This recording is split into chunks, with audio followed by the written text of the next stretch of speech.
Hey, I'm Tony Lymon here in Petal, Mississippi. Good to be here with Daniel, and I'm looking forward to the interview.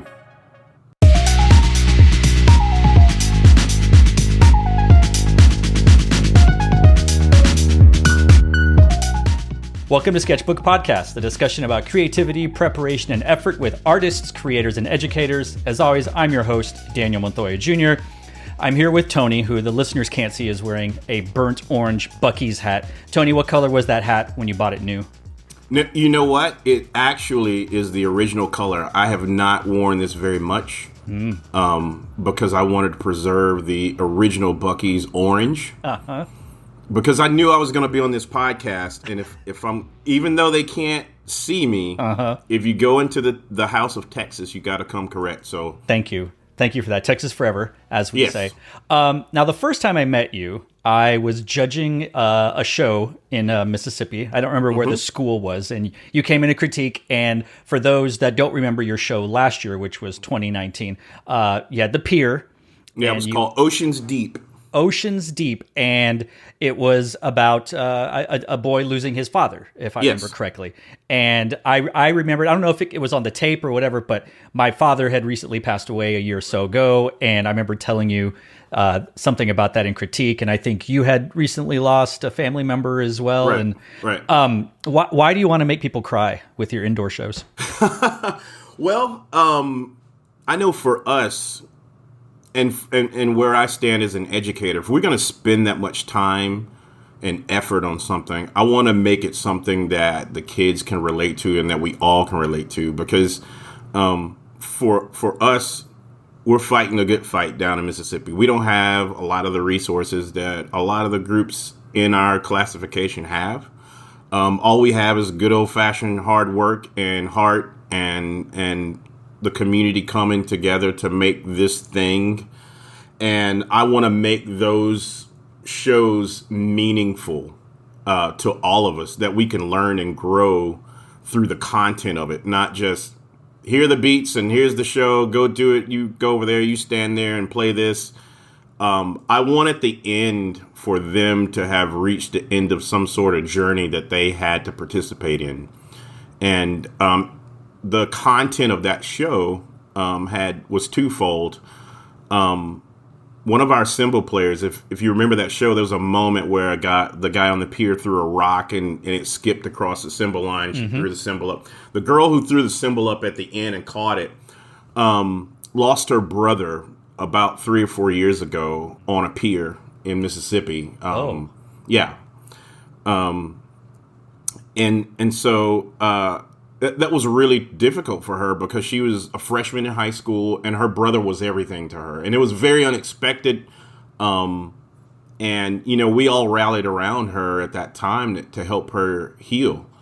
And the other side of it is one of our marimba players lost his dad. The year he got in the group, he actually made the group as an 8th grader, and his dad had struggled to find where this kid's place was in the world. And he was a skinny little guy, I'm sure he probably got picked on a lot, but he had finally found something that he made that was his place. And his dad was a local radio personality in the community. And so he came to the very first parent interest meeting, and he was like, I just want to thank you, man, that you've accepted him, and that, I'm going to do everything I can to promote the group. I want to really be a part of this. This is the first time we've rallied around something. And a month later, he passed away in complications from a car accident. So I took two of those inspirations, or those things that we've dealt with, and the kids didn't know that was the inspiration of the show. I didn't tell them that. They kind of picked up on a few things here and there. Sure. I didn't do the final show reveal until finals in Dayton, like the finals performance. We have video screens as a part of our show. I put the picture of her brother and her dad on the screen, and at the end of the show, the group lays down on their back facing the screens. And for the first time, they saw the images, and it said "in memory to her brother and his dad," and that was the first time they'd ever seen that. And I wanted to save that moment for them, to know that when we work on something, when we do this, it's something that's bigger than all of us. So that was probably more than what you asked for, but that's great. I mean, God, I can only imagine. I mean, God, when you lose someone so close, and you're doing something so close to you like that, the activity of WGI, just drumming and all the things that come with it, the camaraderie, the community and stuff. I can only imagine sort of the mixed emotions of coming off the high of the pinnacle of the season. You're on a Saturday night, and then seeing that and experiencing that, and just it all comes together. I'm sure it was just a flood of every emotion one can imagine, all the highs and all the lows. And you know how it works when you come up the tunnel. You immediately have to start loading your truck, right? Because the groups start piling up as they're coming up the tunnel, and it was just an emotional tidal wave at the top of that tunnel. I mean, I remember Jason Parent coming over several times because he's in charge of police. He was like, "Man, I get it, man, but you guys got to get it. You guys got to move it." And but you know what? It was worth it. It was worth it all, and you can understand why I didn't want to reveal that at the mid-season or beginning. I mean, to conjure up those memories. Each rehearsal would be difficult on us all, but to kind of lead to an apex or a zenith like that, I think it's something I'll never forget, and I'm definitely glad that they trust me with their lives, which is really what I'm in charge of at that point. Sure. Absolutely. So do you and Richard Kearns call each other to discuss how you're going to make people cry with your shows? Because y'all two are the ones that tug on the heartstrings, that's for sure.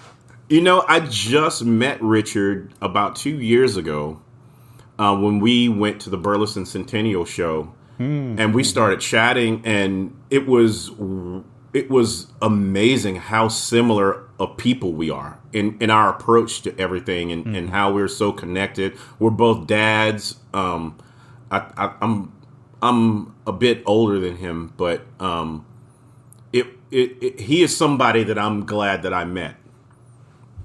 Yeah, he's one of the good ones, as they say. Just educationally, philosophically, etc. Yeah, and just brilliant beyond measure.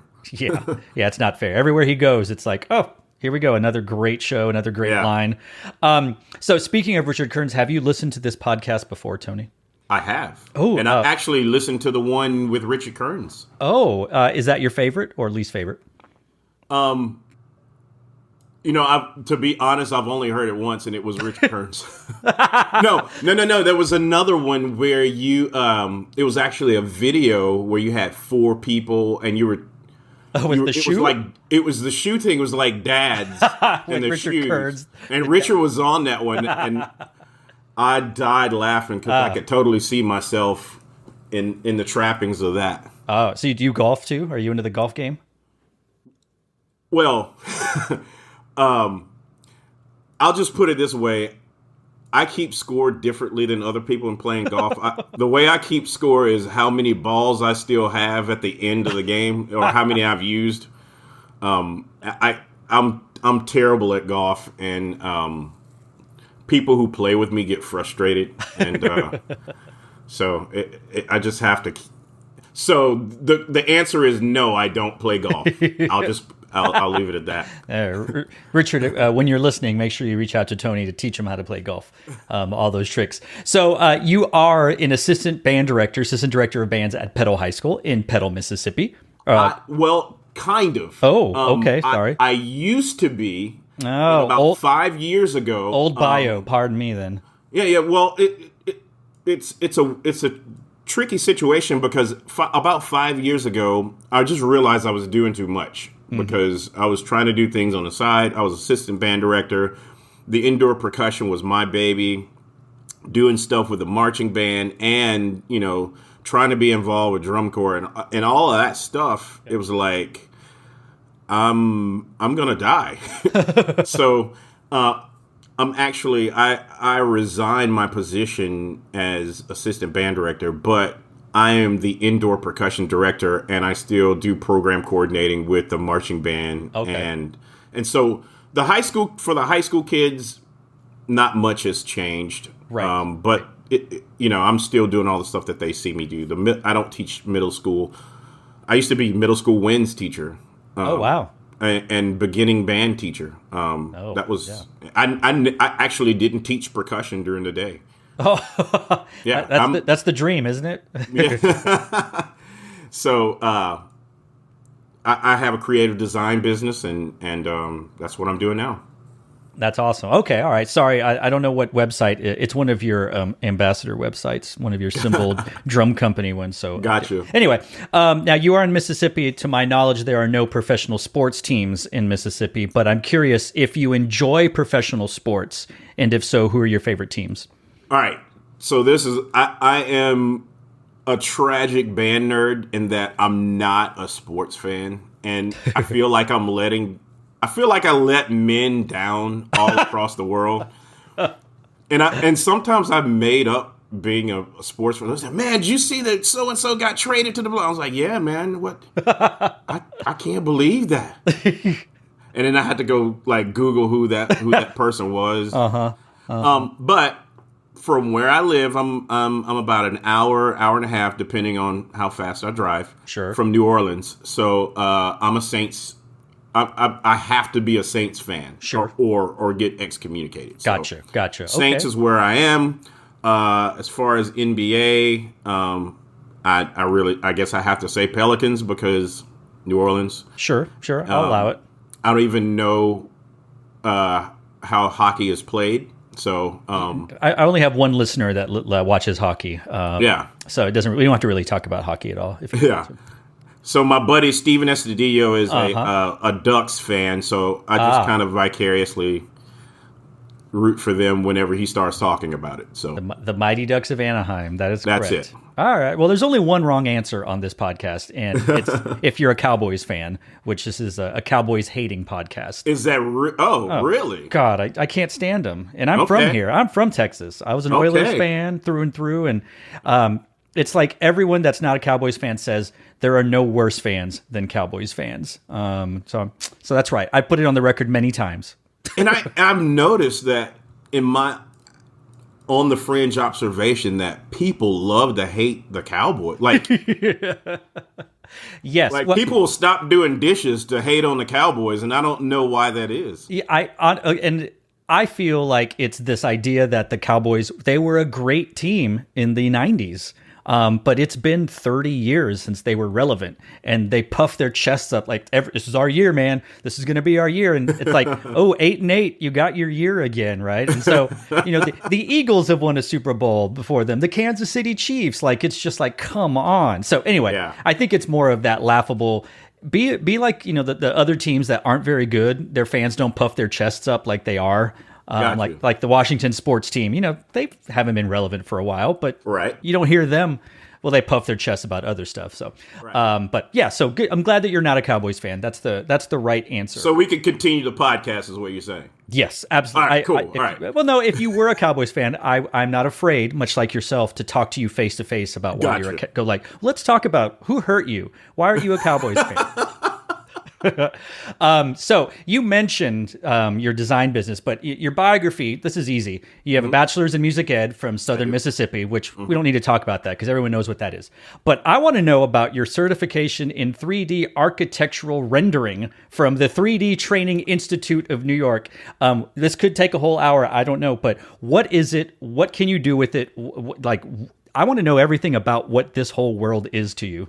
Okay, so I had a friend who, I used to be in a rock band. Mm-hmm. Had to go way back to this. Which we'll get to that. We'll get to that soon. So, And so it was right around the time in the late 90s, early 2000s when all of these pro, like video and internet and all that stuff that you'd have to have a company to do was available to a consumer. So we didn't have the money as an independent band to do all this stuff. So I was like, I'll figure it out. I mean, how hard can it be? People do it. I can do it. And I had a buddy that made a living doing all of this stuff, and I just kind of watched him do it. And he did 3D animation, he did film, he did all of this stuff, and I just tethered to him, and I was like, I want to know everything that you know. And so I started finding these kind of animation immersion courses that were online, where you get into the pipeline. Of course, you pay to get in it, and you get in this pipeline, and you have a virtual instructor, and through like a webinar-based thing, and they can take control of your screen, and you learn. And at the end of it, they get you a gig. I mean, the whole purpose of it is that they weren't getting enough animators coming out of schools, so they were like, we'll just start our own factory of people that can help us. Mm-hmm. We'll charge them. We'll show them how to do it. And when they get at the end of it, we'll hire them. And I mean, the instructors were working on like EA Sports. They were doing major blockbuster films, all this stuff. And I was like, I want to do that. So I signed up for it. And I got in the middle of it. And part of it is that you learn architectural rendering. Then you get into character modeling, and then you get into character animation. It's a comprehensive, progressive course that you get into, and by the time you get through those three things, you can do everything that would be involved with you working for their company.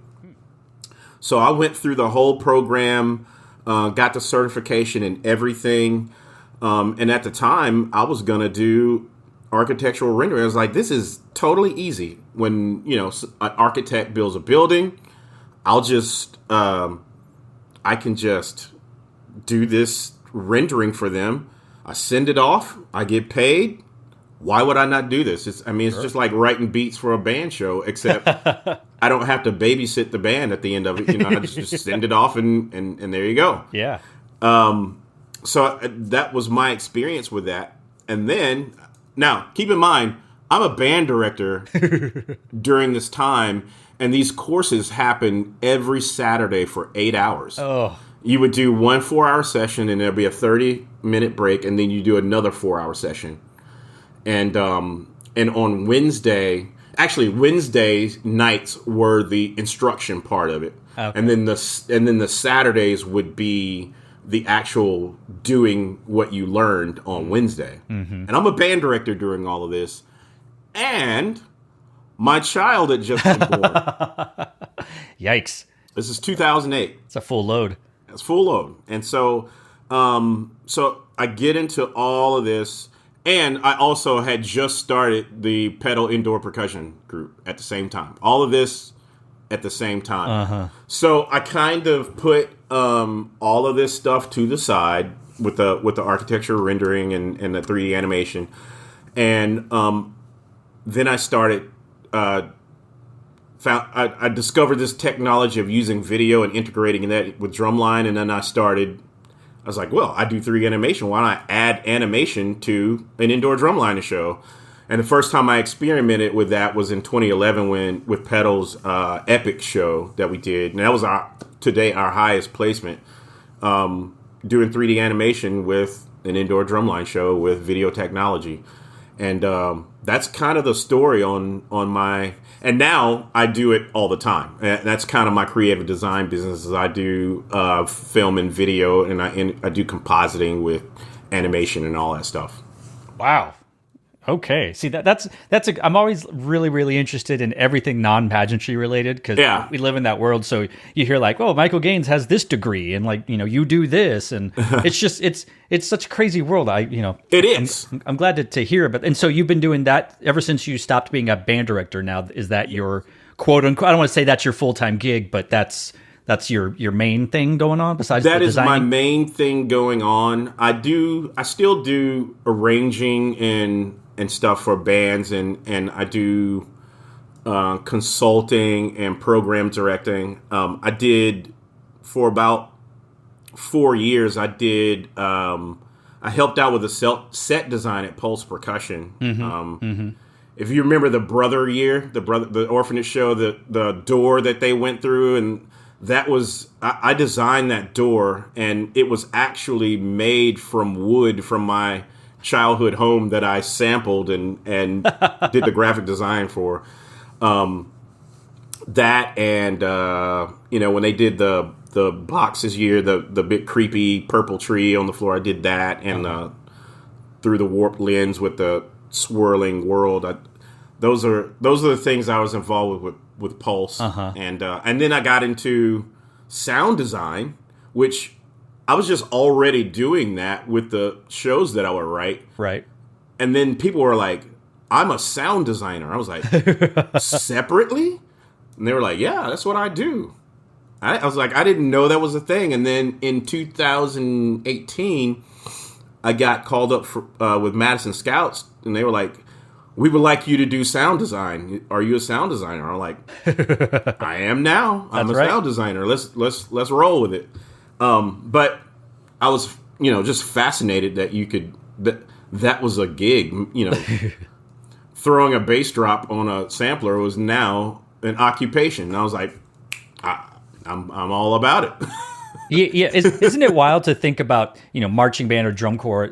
Even 5 years ago, a lot of these jobs didn't exist, right? Exactly. When I was teaching in the early 2000s, and probably when you were teaching, we as percussion teachers had to do all of that. We did the sound, we did the design, we did the implementation, the zoning, the programming, and now you have a sound designer, and then you also have a sound engineer. It's crazy. So good for all those people. When I was in drum corps, I was in drum corps in the early 90s. And there was the pit guy. Yeah. And he or she taught the pit. And the only time they got off tour is if they could find a friend that would come in and just kind of hang out for a week. But that person taught the pit. If we were awake, that person was with the pit. Yep. When I was with Madison Scouts, I think there were 14 people associated with the front ensemble alone. It's a different world. It's a different world. So, speaking of the Madison Scouts, Chris Comnick is another tech head. Did you and him ever just sit down and nerd out about technology and electronics? Man, Chris Comnick is one of the coolest guys I ever met. And just calm. Yes. I was like, man, if I'm ever stressed out, he should bottle that, Comnick in a bottle. Yeah, we talked about a few things here and there, but mainly I would just go hang out with him just to see how do I get to this nirvana that you're in. I think the key is staying off of social media.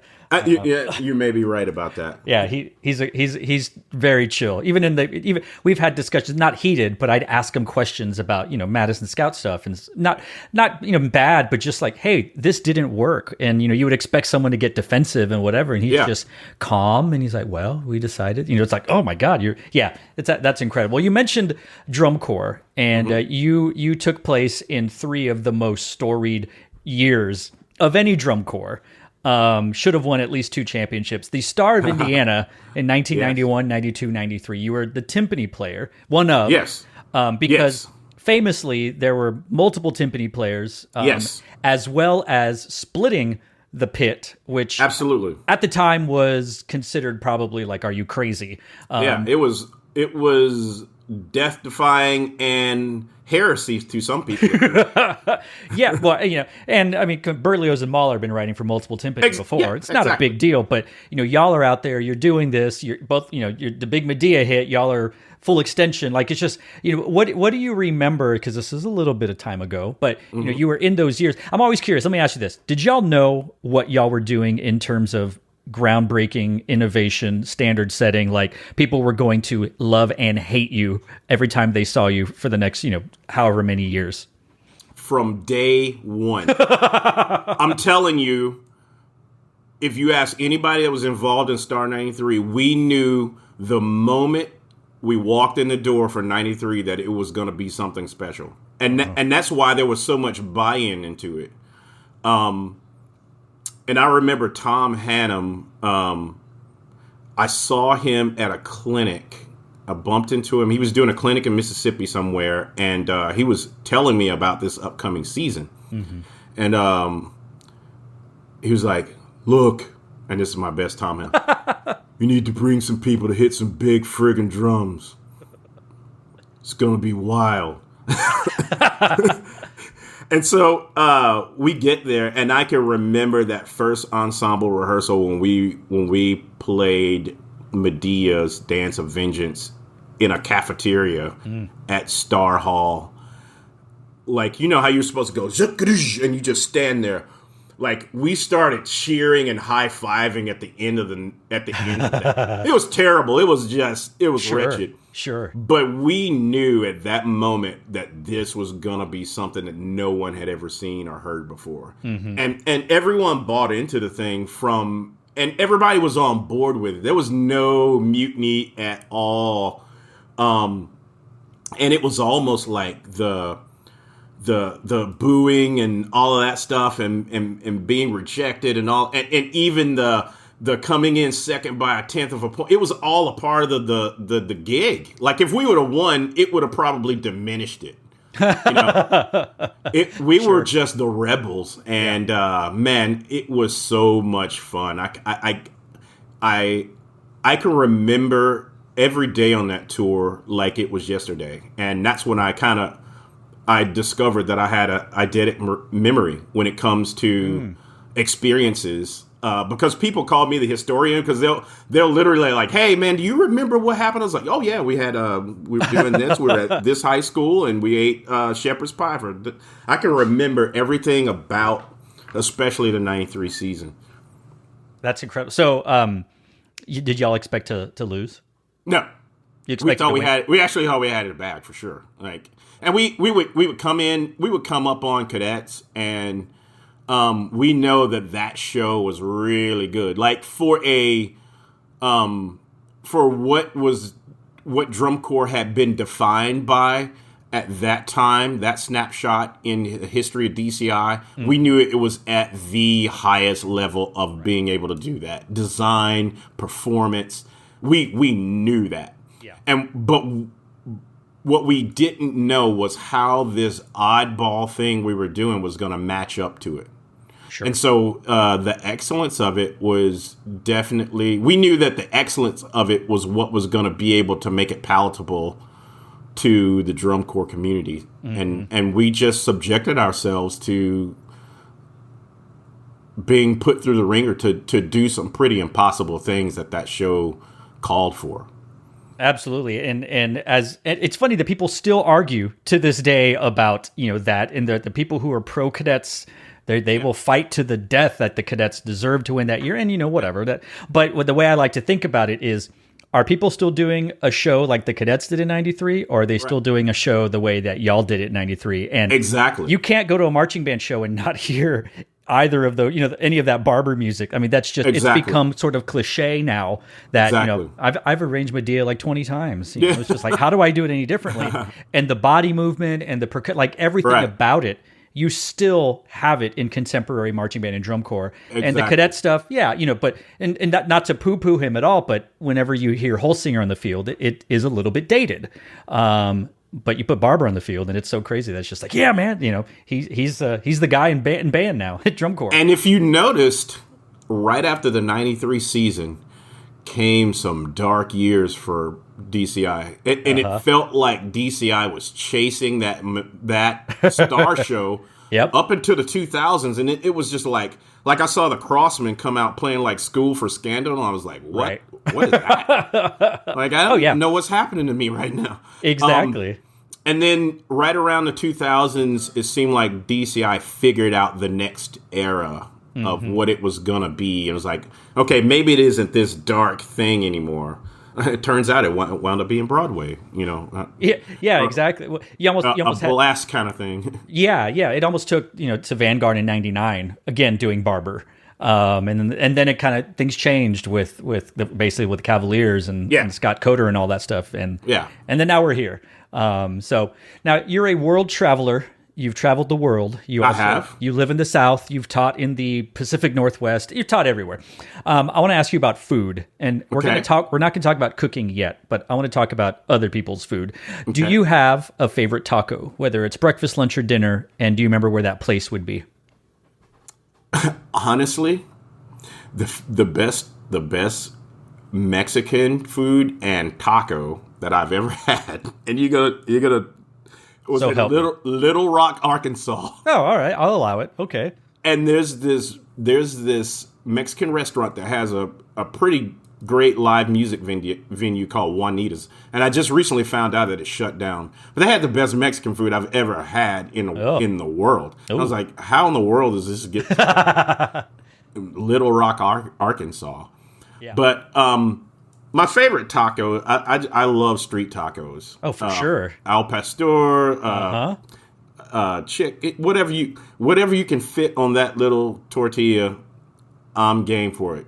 Totally. I judged in Mississippi this spring. I can't, for the life of me, can't remember what show it was. I don't think you were there.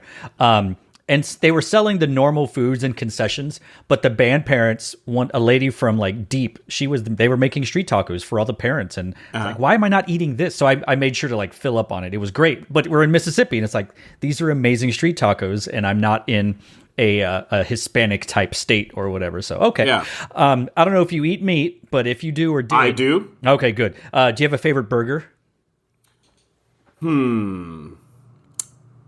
The burger that I like the most, I had at Hash House A Go Go in Las Vegas, and the thing was the size of my head. Did you finish it? I did not finish it, and I felt, at the time I went through a weight loss journey, but at the time I weighed about 380 pounds. Oh, Yeah, and so I took pride in how I could put food away. You know? And so the server comes to me. She's like, "You want to get this hamburger?" And I was like, "Yeah." And she's like, "Well, you're not going to be able to finish." I was like, "Seriously? Like, do you know who I am? Look, I didn't get like this because." And man, there's so much food. I think I finished half of it. I just couldn't do it. jeez. And I think that was my favorite burger I've had. Wow. So do you mind me asking how much you weigh now? I weigh 250. So you've lost a human child of weight. I've lost a Daniel Montoya or 12. Thank you for saying that. That's very nice of you. And it just had to be done, man. I was killing myself, trying to do band and do the business and eating terribly and all of that. And, I have a daughter that, she's 13 now, and I have a family, my wife, and my kids that I've mentored, for my 22 years of being at Petal. I want to be around to see the end of that thing. So it had to be done. Yeah, no, that's awesome. You're in the South, a different kind of South. Favorite barbecue? Honestly, I would have to say it's not from a restaurant. Oh. Are we talking about restaurants only, or just favorite barbecue? Some people go like, "I love my barbecue." It's like, yeah, but like, this is for like the people that might go wherever you are, and it's like, go to this food truck in Detroit, and it's in a house, that kind of thing. There is a barbecue joint around my area called Letha's Barbecue. And it's been around since 1975, and it used to be way, way, way back in Foxworth, Mississippi, literally back in the woods. Okay. And people would drive out in the country, 30 minutes, an hour, 2 hours to come eat this barbecue. All famous people come in there. Like from Bill Clinton to, like presidents and famous entertainers. They're all on the wall and stuff. And so the people in Hattiesburg, which is the hub town there that I live near, where University of Southern Mississippi is, got tired of driving out there. So some local business owners, and I think I want to say Brett Favre was one of them. Oh, yeah, that makes sense. Brett lives in Hattiesburg. I see him quite a lot. Humble brag. Yeah. So they picked this house up and drove it to a new location that was in Hattiesburg, and that's where the place was now. And so we ate there, and then right when COVID hit, they fell on some rough times financially. and they moved the barbecue joint to Petal, Mississippi. Oh, it is 8-minute drive from my house now. It was meant to be, huh? It was meant to be. Someone is bringing Letha's closer to me. The long, I feel like if I keep living longer, then they're just gonna put it across the street from my house. There you go. Letha's barbecue, yeah. All right, that's good to know. So if I ever get to judge in Petal, Mississippi, I know where I'm going to eat. Yes. Do you have a favorite fried chicken place?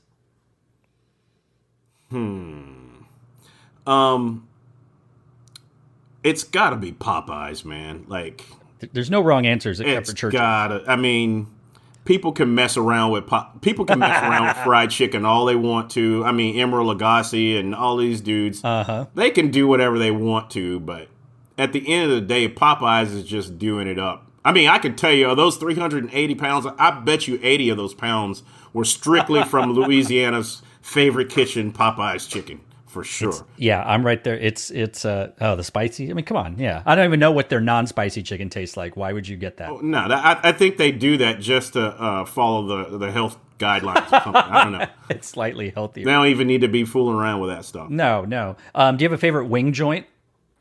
I used to have a favorite wing joint.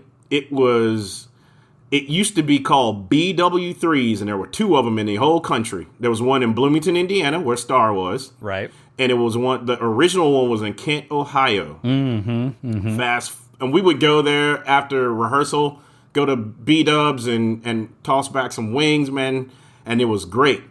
Fast forward 20 years, they went corporate and called themselves Buffalo Wild Wings, and now the wings are terrible. I agree. Okay, I'm glad you went there, because I was going to be like, what? I hate Buffalo Wild Wings. Yeah, it's all corporate out. It's awful. Well, that's what I'm worried about with Whataburger, since now it's corporate owned by a Chicago joint, so, whatever. Best pizza? Favorite pizza? Best pizza, Gino's East. Oh, yeah. That's a good Gino's place. East. That's just, or off the street somewhere in Manhattan. Oh yeah, for sure. And just almost anywhere, huh? Yeah, just dude hollering at you, making pizza on the side of the road, kind of thing. Love it. I mean, the pepperoni can't stay on the pizza because there's so much grease it's sliding off. That guy. Yeah. Oh my gosh. I took my family to New York City about 4 years ago, and we got there late. The flight got in late. And we got the cheapo flight, so right. We were there at like midnight. Whatever. By the time we got to our hotel, it was like 1 or 2 in the morning, and of course there were street pizza joints still open. Yes. And I'm sitting there on a street corner in Manhattan with my family eating pizza at 2 in the morning. I was like, ain't that America? That's a quintessential experience right there, huh? Yeah. That's incredible. Now, this is an adult podcast, Tony. I'm not sure if you are into the adult beverages, but do you have a favorite spirit? There is, there's this, I'm trying to think of the name of it. I put it in my coffee. It's like I would have to go look at it and see what it is. Somebody just told me about it, and I can't remember right now. Oh, but you put it in your coffee. I put it in my coffee, and it's great. And I'm not a big drinker, but when I do, I totally didn't mean to do that. It's this stuff, and I'll figure out what it is and tell you. Maybe we'll put it in the notes, the podcast notes. Yes. This is your. Now, I don't want to stereotype you being from the South, but how do you take your iced tea?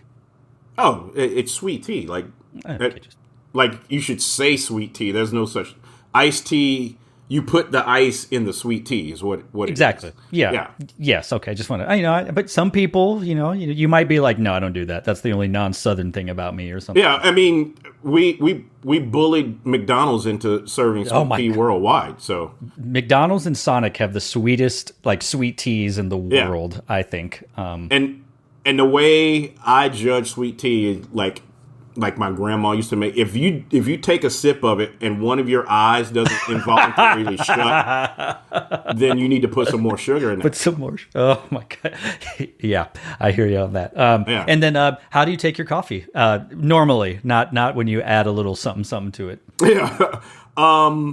I'm a cream and sugar guy, and I'm a part of the Band Nerd Coffee Oh, are you? Facebook Facebook page. group? And if they hear this, I'm going to be deleted from it, because I pretend that I don't do all the stuff that they hate, but I do like cream and sugar, and I actually roast my own coffee.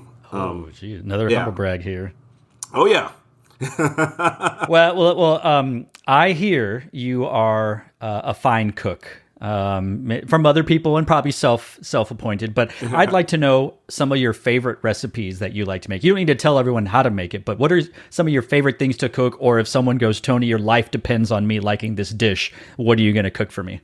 It's probably going to be corn and crab bisque. Oh, wow! I just made some last night. That we're still feasting on. Mm-hmm. I love a good corn and crab biscuit because I'll throw a few other things in there, but I tend to gravitate more towards the Cajun and New Orleans, because South Mississippi is more of a New Orleans culture. It's different from the north. The northern part of the state is the Mississippi that you like see in movies and stuff. The southern part of the state is New Orleans Creole, that kind of thing. Mm-hmm. So a lot of my dishes have that influence. The next thing that I like a lot is I actually do hibachi. Oh, really? And yeah, I actually did this for my daughter and her friends. We went out to a cabin and I set up the whole hibachi thing, and I did the whole thing with the egg and wow, the whole. And I learned that just by watching the dudes. I was doing research when I was going to the hibachi restaurant. Yes, of course, as one does. Yeah. Wow. All right. Now, I like to stalk people's Facebooks, the guests, just to kind of look at some things and whatever. And you did a post, I don't know if it was 6 or 7 years ago, but you said a lot about yourself. But you said that you spent 8 years of your life, basically through your 20s, touring with a rock band called King Conga. Yes. And you state it was the greatest rock band assembled, and a record deal would have only killed it. So you're saying, much like BW3s, had y'all gone corporate, it would have ruined your band, right? Like, what was so good about this, and why do you think a record deal would have killed it? Well, it did. We got one, and I walked. And here, the band was made up of drummers that were in the drum line at Southern Miss, and the whole idea of it was that we were just gonna. We were actually three of us were three of the 5 tenors in the Southern Miss tenor line. And we were roommates, and one guy was in a fraternity, and he said, we've been trying to book a day band for this week-long of parties that they have. I was like, why don't we just put something together and like go and take that money, And at the time, man, I was so much an orchestral snob, I was like, I don't do that, man. I'm not going to some frat party. And I was like, yeah. He's like, and then I was like, how much money are we talking? And it's like, we'll each get like $250. I was like, I now play in a rock band. That's what right. I do, man. Yeah. And so we were just playing like classic rock covers, and most of the songs I had never heard before. I was just playing congas, man. I was like, dude, I'm playing a conga gig, getting $250. And rent was due too. That's another caveat that I need to throw in. First of the month. Rent was due, so I was gonna be able to pay rent and have money left over for playing at a frat party. There you go. I'm in. Yeah. So that turned into us doing some more gigs, and then at one of the gigs we did, there was a booking agent that said, "Hey, I can book you guys to play as often as you want." I was like, "Let me do the math on this. I made $250 a night. If I do that 5 nights a week, that's more money than I've made in my entire life." Now I'm still in school, like I'm still in college. This is like my senior year. Yeah. At Southern Miss, and my goal was to graduate from Southern Miss, and I wanted to go to New England Conservatory after that. That was the goal. Yes. And so we started making money, and I was like, I can't go to school and make this money at the same time. So I actually dropped out of school in my senior year. And I was like, I'll just come back during the summer and finish up. Because I only had a few classes. Gotcha. Uh-huh. And I was like, I could do this during the summer. I'll graduate during the summer, get right back, continue going on. Well, we started doing original stuff and recorded an album. And then when the summer rolled around, we had to support that. Right. Yep. So we hooked up this big summer tour, and I was like, I'll just go back in the fall. Well, that turned into 8 years. Oh, God. Of doing this. And at the height of it, man, we were hanging out with Hootie and the Blowfish during that time and like doing shows with Edwin McClain, and we did all these big festivals where we would be with major acts. And from that, we wound up getting selected to play at Woodstock 99. And so I'm standing at Woodstock 99. I'm on stage hanging out with... I remember this moment specifically. When Dave Matthews was playing Woodstock, I'm standing on the stage, like right next to Boyd Tinsley. And next to me was P. Diddy, and on my right was Alanis Morissette. Oh, my God. And coming up behind me was the Red Hot Chili Peppers, and the Counting Crows had just left the stage. And I'm like, how did a guy from the Mississippi Delta get to this point right here? I got to hang out with Dave Matthews and all the dudes that day, and it was surreal how we got from, I'll go play at that frat party to that point. Right. So from that, we recorded another album. This was going to be our first like major label effort. And all the guys kind of moved to different parts of the country. I stayed in Hattiesburg. Our drummer was in Detroit. And I played percussion and mallet cat in this band. And we had a drummer who lived in Detroit. The lead singer lived in Atlanta, and the bass player lived in Nashville. And whenever our tours started, we would just like get together, and we did 250, 300 shows a year. Jeez. Yeah. And so while in Atlanta, our lead singer was hanging around some studios there, and he met up with this guy named Rick Beato.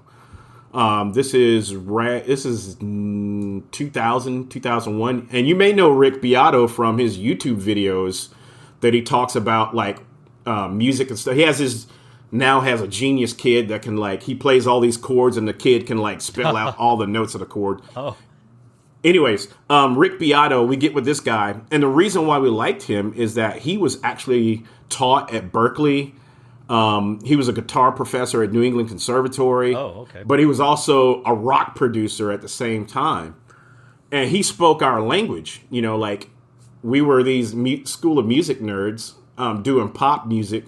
Yeah. But he could tell us, like, I want the kick drum to be on the E of 2. And by the way, I'm taking away your China cymbal because I think those frequencies are clipping out. And, like, we understood all that. And we liked him for that.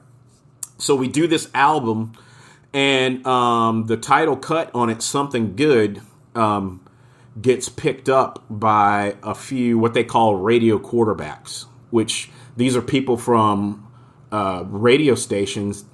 And this is the corrupted part about the whole music industry. If they find music that they like, they'll go around, and the radio quarterback just goes and say, hey, he uses his leverage or her leverage to say, hey, you know how you played Counting Crows and Blues Traveler and all these guys, and, you know, we got you these favors, or I need you to play this.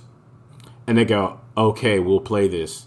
So that got our foot in the door in some major markets. And so that song, Something Good, wound up like smashing things that are on major labels. You know, they used to do the thing, smash it or trash it, hit or, you know, that you remember that back from the early days of radio. Yes. And we were like crushing those all over the country in major markets. And from that, major record label, we got major record label attention, and we were doing showcases for Atlantic, Columbia, Interscope, like all of these major labels were like courting us at the time. And Columbia is the one that we kind of settled on. I can remember, and I'm going to name drop again. So just here we go. Here we go. We're at they flew us up there, and all they asked for was our specs. Like we sent our stage plat and what we play, and we walk into this room in Manhattan. First time I ever been in a limousine, by the way.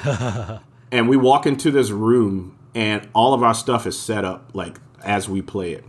And in walks Will Botwin, who was the president of Columbia Records at the time. And people had been on the label for years, decades, and never seen the guy. And there he was sitting right there. It's like, all right. And so we start playing. It's like him and like 5 people in this room. And we start playing, and we get through like one song. He's like, all right, cool. And he just stands up and goes, all right, do the thing. Like, just do it. And so we like we're like walk out of the room, and then they take us through all of these people, and they're telling us about how they're going to market everything and do it. And I'm like, oh, this thing is about to really, like, this is about to change. And so I got to thinking about it. I was like, is this what I'm supposed to be doing? Is this what I'm supposed to be doing? And the answer was no. I called the guys up the next day, and I said, I'm supposed to be influencing kids in Petal, Mississippi. And I walked the next day. Oh my gosh. They were, you can understand how pissed off they were. We spent 8 years for that moment. And it wasn't for me. Wow. It wasn't for me. And I walked. I went back to Southern Miss. I finished up that little bit of work that I needed. And all this time that the band was going on, I was off and on teaching the drum line at Petal. Like when we would come off a tour, I would go in and help. And I wrote for those guys back then. I started there in 99. Okay. But I was like, I'm supposed to do this. Like that's what I'm supposed to use everything that I've learned for. And I walked, and I did it. And I went back to school. I finished up my degree. And the weird thing is, I'm sitting in classrooms at Southern Miss, and the song was still playing on the radio. Like, people didn't even know that the band had broken up yet. And wow. So, yeah. And so I get my degree. And right at the time I finish my degree, one of the band directors at Petal leaves. I took that job. I went right into it as an assistant band director, and I've been there ever since. Up until 5 years ago, that was my gig, right. And I don't regret that 1 minute. I don't regret it. Everything that's happened at Petal that we've done, and all the things that we've done to grow there as a community and as people and as a percussion section, as a band, it was worth everything that I learned. This is one of the most amazing stories I've ever been told on this podcast. So do you still talk to those guys? I mean, it's been 20 plus years, right? Or there was a little stint of time where we didn't speak to each other. And what kind of brought us together was one of the producers at that was really high on our list, who was like gonna take us to the hoop. Mm-hmm. I won't name his name. He took that song that we had and reverse engineered it. Like, hired a musicologist to figure out how as different as he could make that song, and he gave it to another group. And that group is from your state. The group is called Sugarland. If you remember, they had a song called Something More. Gotta be something more. Our hook went, give me something good. It was the same song. They figured out how to, and so we got together because we were going to sue them. We were like, this is, all the lawyers that we talked to them, dude, this is open and shut case. We'll sue the pants off of them. And here's another backstory to that. When we were in Atlanta, when we were recording that song, there was a band called Soul Miner's Daughter in Atlanta. Okay. That would open up for us at CJ's Landing in Atlanta all the time. The lead singer of that band was Jennifer Nettles. And Jennifer Nettles is the lead singer of Sugarland. Jennifer Nettles would come and sing that song on stage with us. What? Yeah, like she would come up like, hey, come up on Jennifer singing, something good. And now, and it's funny, I actually saw some footage of Sugarland from a long time ago, and she was telling the same story that our lead singer would tell about how we came up with that song. It's weird. What? Weird. Yeah, it's crazy. So you didn't sue him? It was just enough different. Enough different that we lost. Wow. Yeah. So we got together. We've done like 2 reunion shows. In fact, I got on a plane as a surprise when our drumline was at Burleson Centennial's show 2 years ago. I got off. I just bought a plane ticket 2 days before. Got on a plane, flew down to Atlanta because our lead singer is battling throat cancer, where they removed his vocal cords. And all the guys kind of surprised him. We got together and did a show 2 years ago together, and just like kind of remembered all the stuff. Yeah. First time we had played together in a long time. And then this past May, we did a Zoom thing where we recorded that song remotely, all 4 of us, and I put it together. And it's out. It's on my Facebook page right now. And so the lead singer's son, Eli, sang all the stuff because our lead singer can't talk. Right. And so his son, who sounds exactly like him, sang all the stuff. And I actually had my daughter playing some of the marimba parts that I played on the song. It was a really cool thing to do. That's awesome. I don't want to talk about anything else. I want to talk about everything you've done except for like pageantry. That's amazing. Yeah. Oh man. Okay, that's a good story. Everyone's going to turn it off now because I want to ask you about the hottest questions in the percussion world. Sure thing. I ask these of non-percussionists too because I'd love to hear them squirm and not care or not know how to answer these. So here we go. Traditional or match grip? Both. I like traditional marching snare drums, but traditional.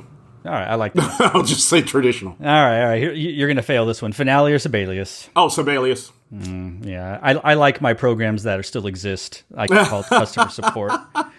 That's true. I can't fight you on that one. You can't do that. No. Now, some of these you may be obligated to answer a certain way. Favorite sticks or mallets? Vic Firth.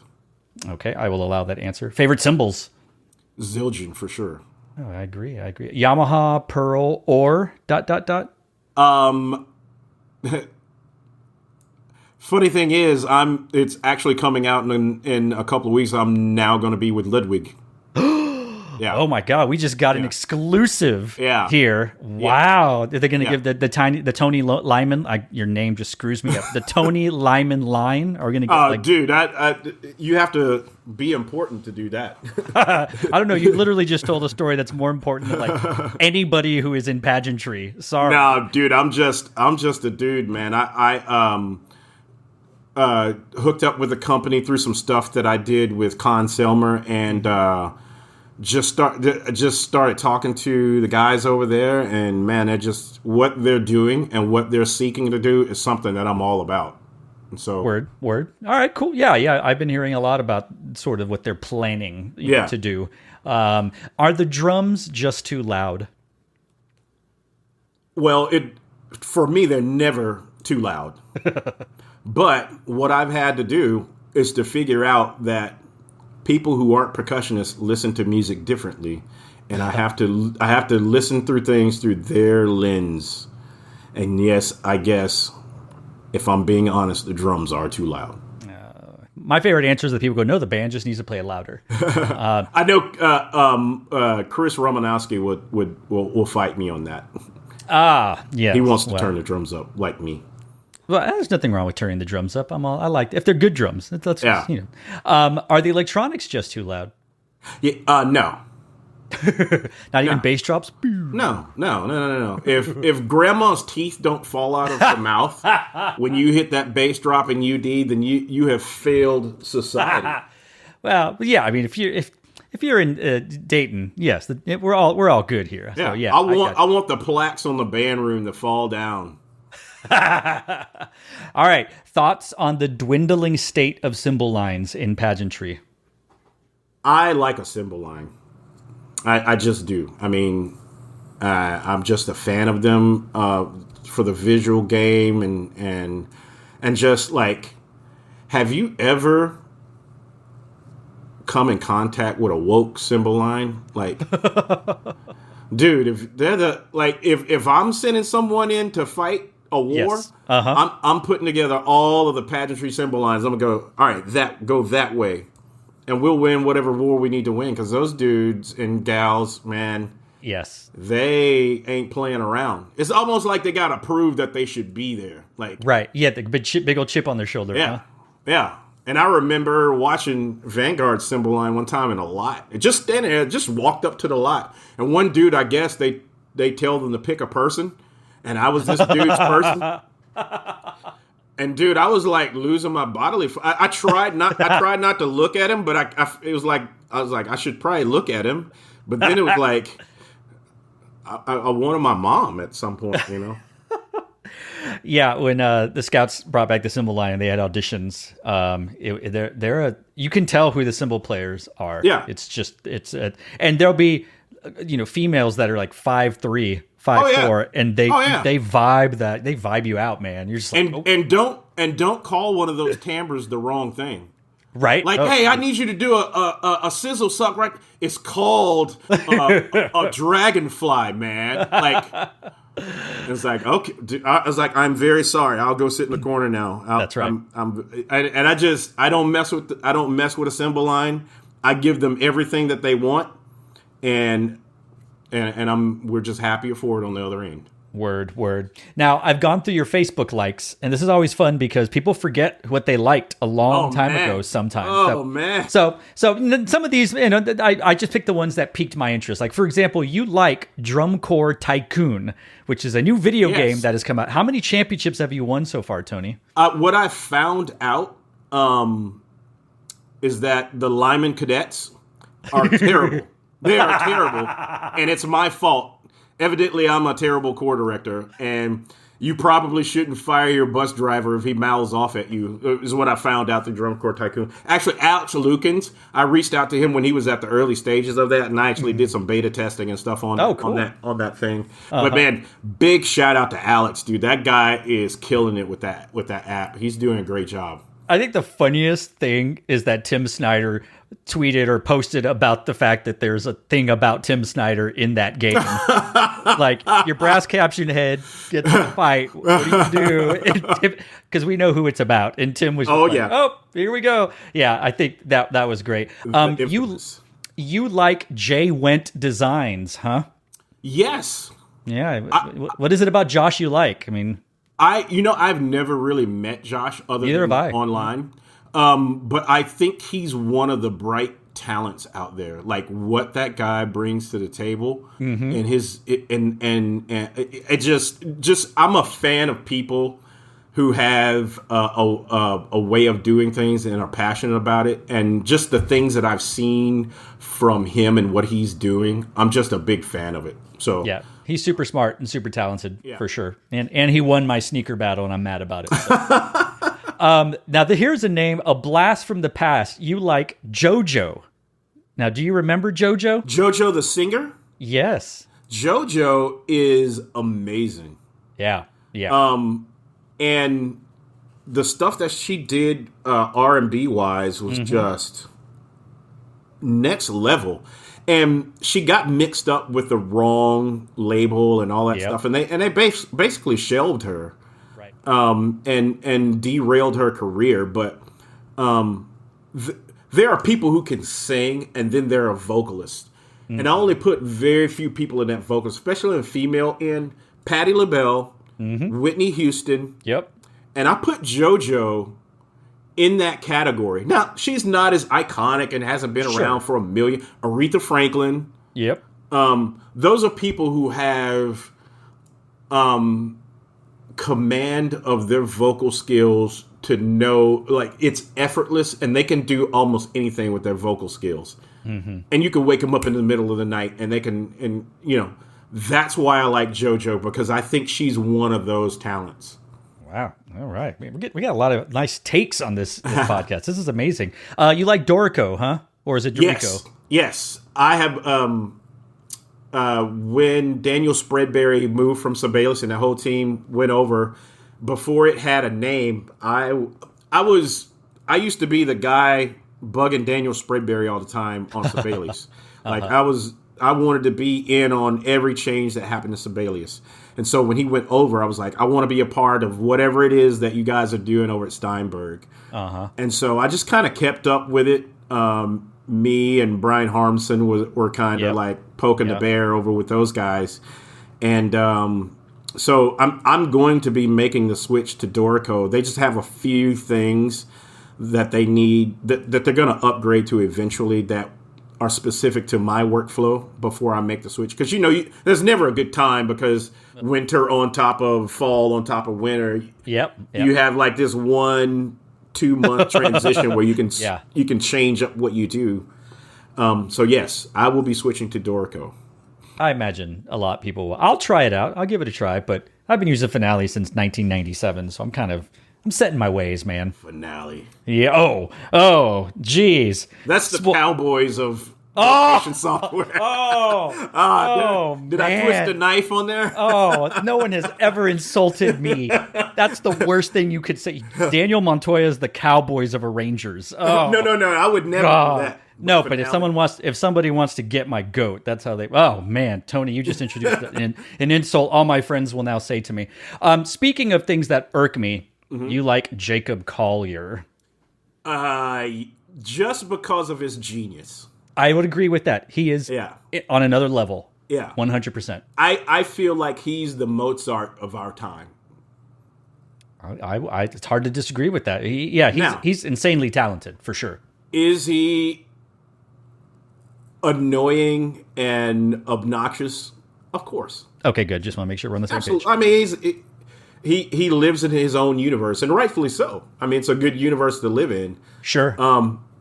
I mean, if I had to guess, it seems like he didn't have a whole lot of friends. It was just like him and this music talent, and whoever would wander into that universe with him. But I'd love to meet him. I'd love to learn from him. But I can see how he would be a turnoff to people. Yes, yeah. He just functions on an entirely different level that probably not a lot of people can relate to. Yes. Just like me in comedy, I suppose. So, you like Purple Mattress. Do you own a Purple Mattress, Tony? No, I actually ordered a Purple Mattress seat cushion. And it never came in. And I'm glad you reminded me, because I need to hound them about that, because I never got it. That's unfortunate. Yeah. And it was supposed to be for this chair that I'm sitting in right now. Your gaming chair. Yeah, my gaming chair. So thank you for reminding me. You're welcome. A lot of great stuff have come out of this podcast. So. I have a Purple Mattress 3. That's my favorite. So if you're in the market, I'm not sponsored, but if Purple wants to sponsor me, I'll gladly take it. Now, I have nothing against these guys, but I'm going somewhere with it. You like Lot Riot, Tony? Yes. This is kind of a weird thing. Uh-oh. I, at one time, was looking at getting into the game of merchandising for the marching arts. And I think I talked to you about that. That's right, because the reason I bring it up is because you don't like General Effect. But that's okay. Continue. Oh, man. I was looking at getting into the game, and I researched those guys heavily because I just like the stuff, and I like what they stand for and all of that. Sure, yeah. But after doing all that, I realized that, and it was actually seeing you at DCI, I think it was a couple years ago when we talked, or maybe it was BOA, that for at least a year or two, I would have to be at all of those things, pushing the product. I mean, I filed for trademark on a name and all. I mean, like I was far down this road. I actually have product in a Shopify store right now. I just never pull the trigger on it because I was like, you know what? If I do this, it will be the end of Petal Indoor and everything else that I want to do because I'm going to have to be at all of this. So I actually pumped the brakes on that, and I'm now looking, I'm launching a coffee brand, and that's why I was telling you I roast my own coffee. Yeah. It's called Earthbeat. Okay. All right. And each one of the roasts that I do is named after a drum from the country where the bean comes from. That's awesome. Like my Sourdough blend is a medium dark roast, and it's Brazilian coffee beans, and yes. So that's and I don't have to go anywhere for that, and I'll do an online store. I've got a few coffee shops in the local area that I've already talked to about opening it or carrying it, and so I put it on pause just for a little bit, just because of COVID happened, and then everything with with Black Lives Matter that I'm being very active in right now. I figured it'd be a weird time to launch a brand because it could be misconstrued that all the stuff that I'm doing for social injustice is a promotion for a product that I'm trying to sell. So I'm just going to put that on the back burner for just a little bit. Sure. That makes, you're right about, basically my brand has halted. There was no shows in the spring, no shows in the summer. Spoiler alert, there won't be shows in the fall. Yeah. And apologies to anyone out there who's still harboring hope. I don't think we're going to have shows in the spring next year. So, basically it's all online right now, and without being able to go to shows to get the product out there and the people. So you're smart on that. I will say that if you were looking for an alternative name, Lymon Beans would be really cool. But you probably already have that one tucked away for something else. So, I wanted to keep my name out of a brand. I'm really weird about me being me as a brand, I guess is what I'm saying. Like I don't see myself as anything special, but I do like to be around special things, and I like to do special things. But I don't think that's me. I think it's the things that we do and the people you interact with. Right. So to call, I would never put my name on a building like Lyman Towers or, Lyman Steaks or Lyman University. Well, there seems to be a pattern in what you just said, but anyway, continue. Yeah. So I don't see myself in that way. I see myself as part of people I'm around or things I'm involved in, and I see myself as part of a group. But I don't like Limonade or anything like that. Oh, that's really good too. I like that. Lyman Industries just works really well. But yeah. Now I found these on your Facebook, and I'm not even sure they're not even questions. I just want to tell you how much I relate to everything you said in these 5 things, because I feel like you pulled my brain out. Quote, "I'm not afraid to try new things. I embrace change. I can't live without it. I get a serious endorphin high when delving into the possibilities of the unknown. I tend to drive type A people crazy."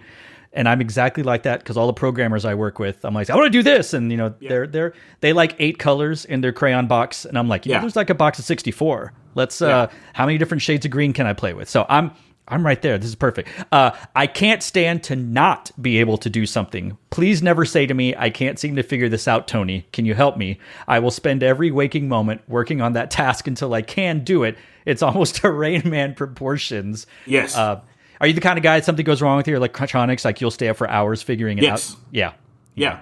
And then people will say, "Hey, I can't get this to work. Can you?" And they know I'm a sucker for it. Like once it gets in my blood, I'm like, I'm gonna try to figure it out. That's my wife does the same thing. And I work with all type A people. And the guy I work close, my partner in crime at Petal is Ryan Saul. And he is the most type A guy that there is. Like he makes lists. He's the guy that makes, like, when the plan is dreamed, he's the one that writes it down and puts it into action to where works. Yeah. And all I do is blow up the model. I blow up the thing and I go, man, wouldn't it be cool if we do this? And that's how we've been able to be successful. People have said that if it were for me, we would be doing everything. And if it were Ryan, we wouldn't be doing anything. And we put those two things together and we've come up with a good working relationship and we had our first show in WGI ever. We were A class 2007, went to a regional in Pensacola. The day before our debut to this is the first time eyes were going to be laid on the pedal drum line. I changed all of the drill of the opener. Instead of us working on it, I was like, dude, we can't go there with this drill. And I remember Ryan just going up to the top of the bleachers, and he laid down at the top of the bleachers until it was done. He physically couldn't stand it that I was doing that, and that speaks to all of that. That's incredible. You are always observing. People fascinate me, or people fascinate you. So that's your favorite pastime? You like people watching? Yes. I love everyone's quirks and idiosyncrasies, and I think that's just what makes us unique. Agreed. These were written in all capital. I hate doing yard work. You hear me? I hate it. So do you make your daughter do it, or does your wife do it, or do you begrudgingly do it?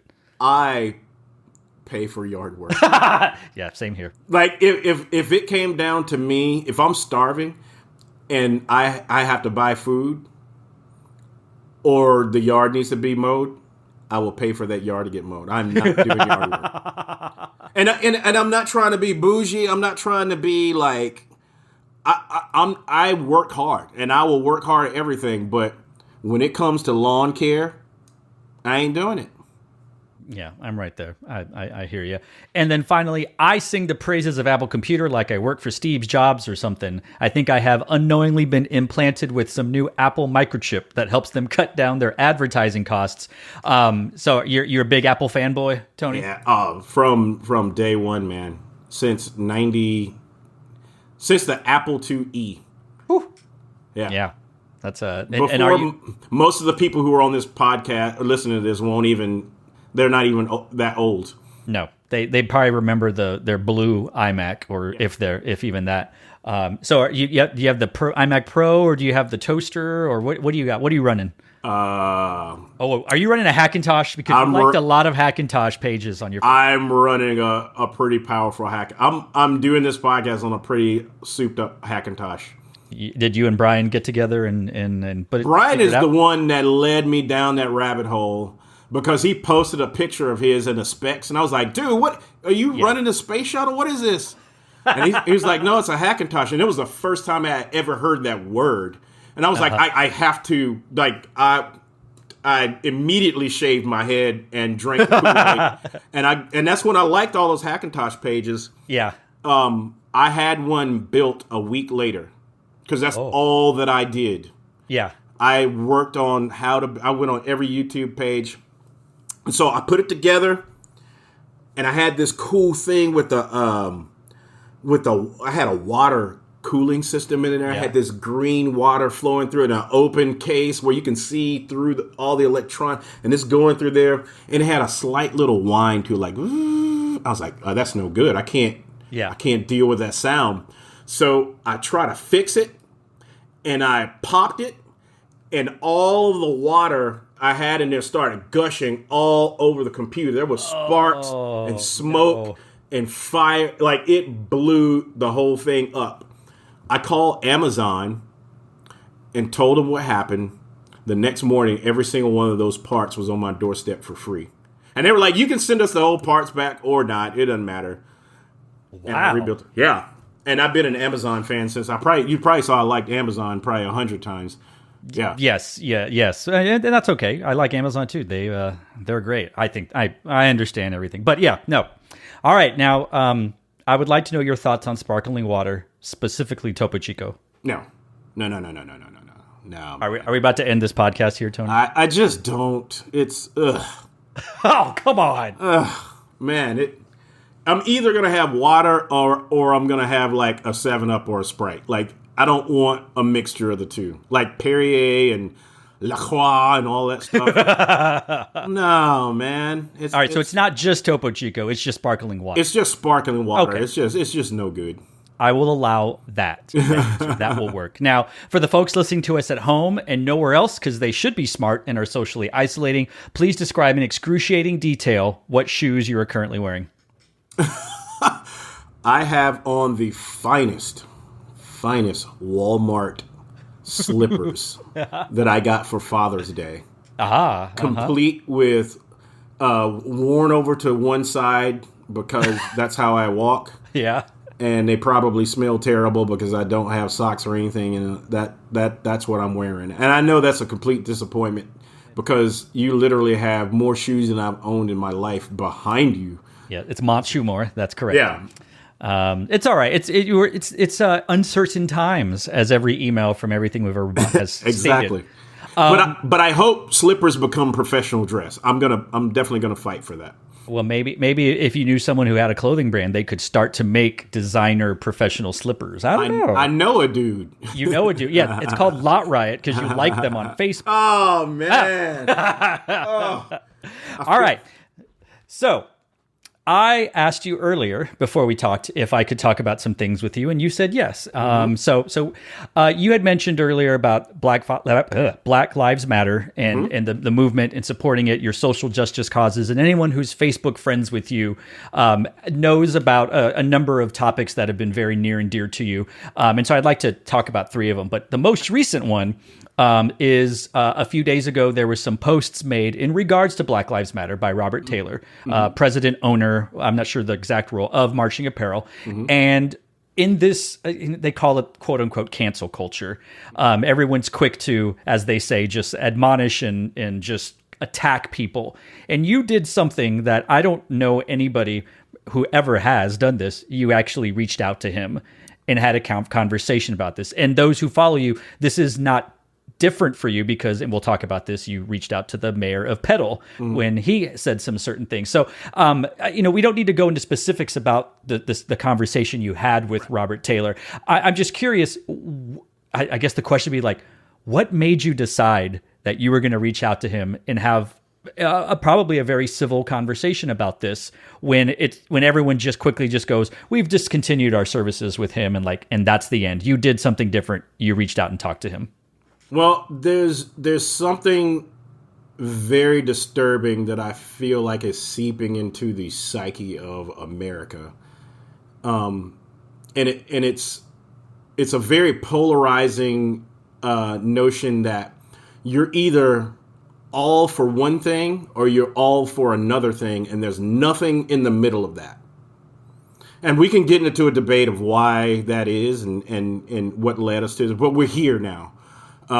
Is a very monolithic thinking that everything is one thing, and you pick a side, you go all the way to the extremes of that side, and if someone doesn't believe everything about that one side, then you're for the other side. And then that causes you to be, what we say, canceled. Right. Meaning that the people on the other side will do everything in their entire existence to make sure that you don't exist anymore. Or what you do is ruined. Your life is ruined for one little thing. Sure. And I've been seeing a lot of it. So I saw this come up in our community, in the martial arts community, with Robert Taylor. I've never met the guy. This is the first time I've ever heard of him. I've never done business with Marching Apparel. I didn't like their page. Dang. Yeah, I didn't see it. But I just saw message after message of everyone dumping on this guy. And I said, and so I got on his page and I said, hey, did you mean to say the things that you said? I just, because there are some people that just mean it. And if you do, then okay. And I said, if you didn't mean it, I'd like to hear about it. I'd like for you to clarify it. I feel like I can help you. If not, then the ball's in your, like, if you do, the ball's in your court. Let's chat. Can we talk? And I thought that he was just going to respond to that particular post. Mm-hmm. He sent me a direct message on Facebook, and we kind of chatted for a second. He was like, well, can we talk on the phone? And we did. And, I kind of got the idea what kind of guy he is, and we talked through the whole thing. But, and there's no way I can, I feel like racism is in someone's heart. And I also feel like racism is a spectrum of things. I feel like there is redemption within having racist beliefs, and there's no way for me to tell after talking to this guy for 2 hours where he is on that spectrum. Now, talking to him, he seemed like a person that you could talk to, and I've talked to people that you just couldn't talk to. Like, they have this in their hearts, they're combative, they're going to be this way. But if someone's willing to talk to you and exchange ideas, to me, I have the obligation to talk to them and try to lead them to seeing a better way. Otherwise, we're doomed as a society, as people, as a civilization. If no one is willing to show some empathy and go to someone or something that we deem as broken, then there's no hope for anyone. And that was my purpose behind it. Also, the second part of that purpose is I want this to catch on. And that was the reason why I posted it. And I've been posting things like that. I wanted to catch on where people aren't so quick to post and cancel somebody that they're willing to talk to them. Now, if you talk to them and you can get to the essence of everything and you feel like this is just a bad person and you want to stop doing business with them, by all means, I think you should. That's your right. And that person should suffer the consequence. All of those things. But just how involuntary that act has become is disturbing to me. I don't have anything to contribute to that to that conversation. I mean, it's very, yes, I can't sit up here and say that I haven't joined the mob, so to speak, in certain things. And I have too. And I made sure to say I have participated in this behavior. Right. But I'm trying to fix it in myself too. Yeah, and I think I have never felt more anxious about life as a lot of us probably right now because of the virus, and we're all stuck indoors, and so basically we're living our lives online and we're seeing everything, and we're kind of pent up. So, I can remember specifically, it was only a few weeks ago, but it feels like forever. The Austin Symphony player. And I mean, I was there with the proverbial pitchforks going after Frankenstein's monster. Like, I was there. And so, no, I get it. I'm right there, and I'm trying to, what is the word Jules says in Pulp Fiction? I'm trying, Ringo. I'm trying to be the shepherd. Well, this goes a little backwards now, to your interactions with Hal Marks, the Petal mayor where you live. This was, I don't know the timeline, but I imagine it was after the George Floyd murder. Yes. He spoke some words, about George Floyd, the protests, etc.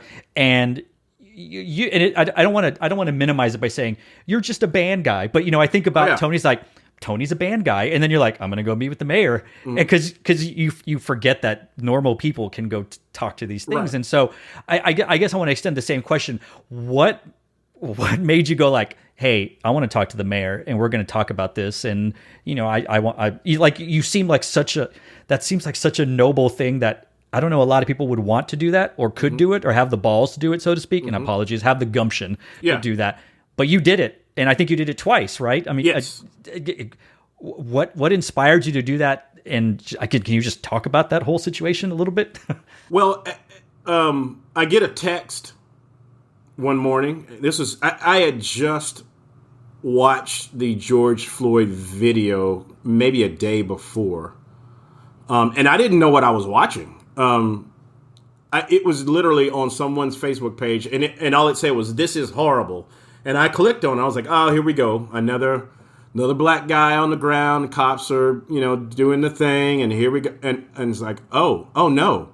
And if you would have told me what I was about to watch, I wouldn't have watched it. But the fact that I watched it in real time, I witnessed a murder in real time before my eyes. Mm-hmm. That deeply affected me. So about 2 days later, I get a text message from a friend in London saying, hey, what's going on in your town? And I was like, I don't know. And then my friend sends me the link to what our mayor said on Twitter, and that it had gone all over the world. Obviously all over the world, because my friend from London was telling me about it. Yeah. And what it said was, if you can talk, you can breathe. Ugh. And, here's what I know about people. We get very passionate and we react immediately. And that's how I saw that tweet, was that this guy, and I know what this guy is, the mayor, I've known what he's been all about all of his mayoral career. Stuff like that, doing things like that is not. But this went over the line because I had watched a murder of this person the day before. And I don't care if it was one of the worst villains in history. I just don't think a person should die like that. And we have a justice system specifically so things like that don't happen.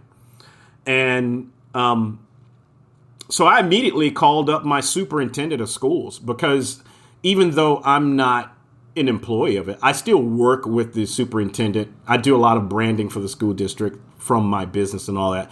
And I said, I told him, I was like, I'm gonna have to deal with this. Like, I can't be a black citizen in this community and let this slide. It's like, and I'm not gonna fight with this guy on Facebook. I'm not gonna do that. I'm gonna go to his office and I'm gonna talk to him and clarify what he meant. And so I called him up. I said, hey, and he knows who I am. I've been there 22 years. He knows who I am. Yeah. And I said, I want to meet with you about the things that you talked. So sure. Met him at 3:00, went in there. And I said, and he scurried around the issue and, trying to sanitize and dilute that we both witnessed a murder. And so my question, my statement to him is like, I know what you're about. I didn't come here to change your mind. I came here to change your heart and hope that that's going to change your ways.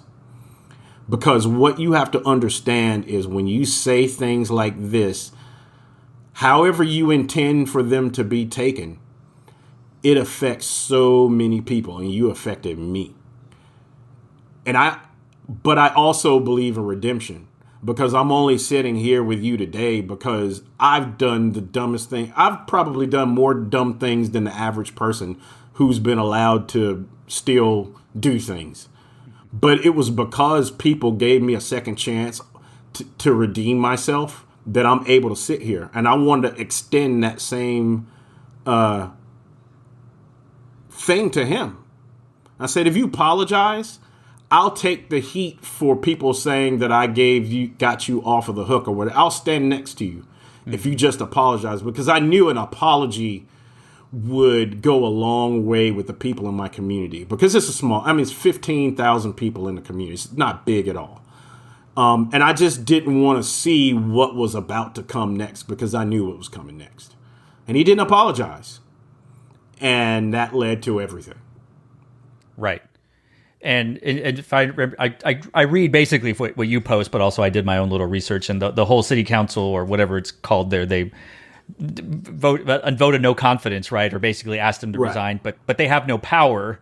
Right. So he's basically still there. Right. And so I ask this question in jest, but I also ask this question with a little seriousness. Yeah. Is a Mayor Lymon run a possibility? Well, I can tell you this, I have no aspirations to ever hold any political office, mainly because I get bored with minutia. Like, if we start talking about somebody's water bill or, the meters were read wrong at somebody's house, and we're just like, if that's our day, like that's disrespectful for people who need civic services Yeah. to be handled in a professional manner.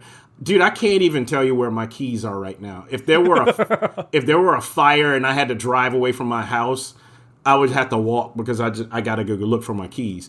With the things that I'm good at comes an equal and opposite balance of things that I'm not good at, and keeping track of my minutia is something that I'm just inherently terrible about, because I don't see the major impact of making sure that the milk gets put back in the refrigerator, or stuff like that. And my wife's on me all the time about those things. So I feel like being in a public office, you got to be good at those things too. I feel like I'm more of a visionary kind of guy. I'm good with talking and organizing and motivating and being with people. Mm-hmm. But there's more to the job than that. Right. Okay, that's fine. Another issue that you were very vocal about, and by vocal, you've been talking about this for years, was the Mississippi flag, which yes. They finally did something about it. Yes. And we could we could discuss why now. Why did it take another, as you said, a black man being killed by a police officer? Why? What made this one different? But no matter what, something in the world was triggered that day. And so Mississippi, it went through the House, it went through I guess the Senate, and the governor did it. And you've been posting pictures of like what you think the new Mississippi flag could look like. And yes. You were very proud, you and your family, you put up a different rendering, I guess, perhaps, of what a flag would look like. We don't need to talk. I guess my question about this is, you are using your social media platform in ways that I don't know that I can name a lot of people that do it, because I post pictures of shoes. Mm-hmm. Mm-hmm. We talk about people who do coffee, and a lot of people are like, I get on Facebook to just unwind and see how my friends' kids are doing. And you do that too. Oh, yeah. But you're not letting things go. Like, you're just, and so I feel like I know the answers, but why is it important to you to post stuff about like Mississippi and the flag and all this stuff, and why, and do you have a worry? Because people ask me this stuff all the time because they know my political leanings. Don't you worry about potential clients or current clients deciding not to work with you because you're being quote unquote too political on Facebook? Right. Well, I feel like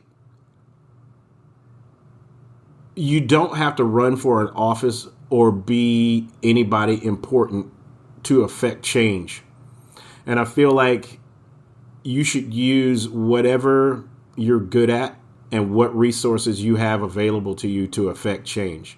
Mm-hmm. And what I try to model, and I'm not always good at it, is that you can do that in a way that's respectful to other people.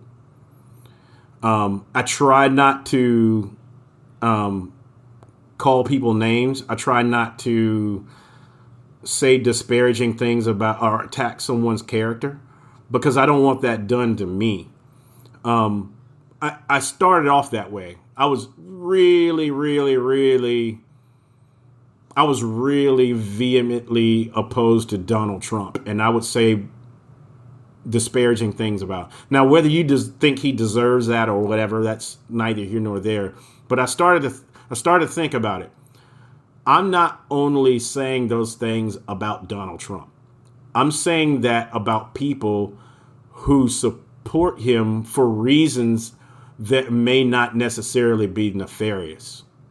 So when I attack him, some people could think that I'm attacking them and what they believe in. So what I try to do is explain myself through my own belief system. And I'm very transparent about my belief system and what I stand for and why I stand for it, most importantly. And I try to act that out.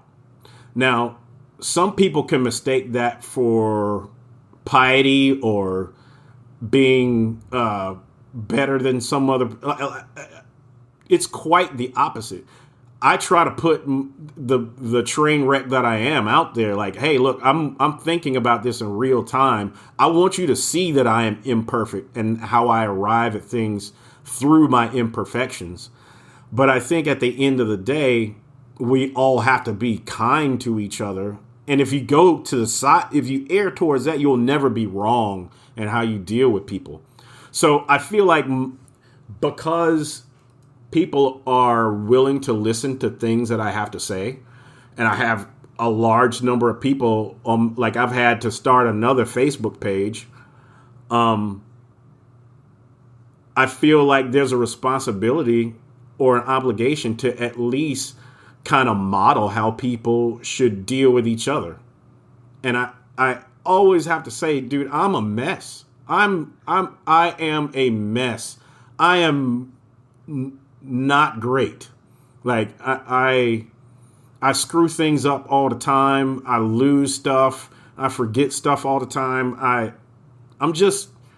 I'm not anybody special. And I hope when I post things that it doesn't come across that way, that I'm trying to elevate myself. It's quite the opposite. I'm trying to put myself on the same plane with everyone else so we can match up our imperfections, that we might all move forward.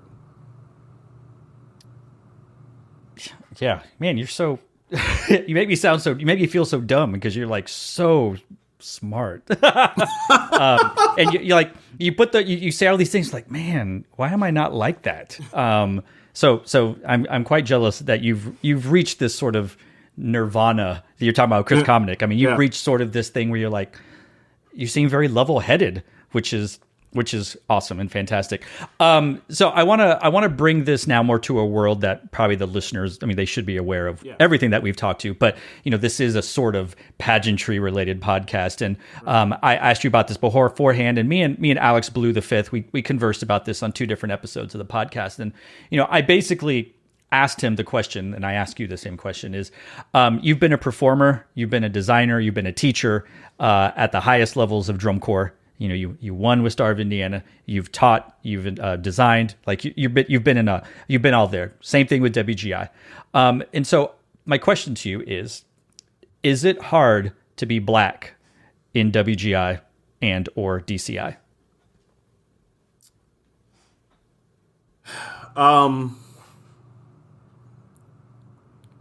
Yes. I feel like there are, when you walk into a room, and I'm sure you've experienced this a lot, when you walk into a room and you're the only person that looks like you in that room, and that there are preconceived notions about who you are, that's not a good feeling.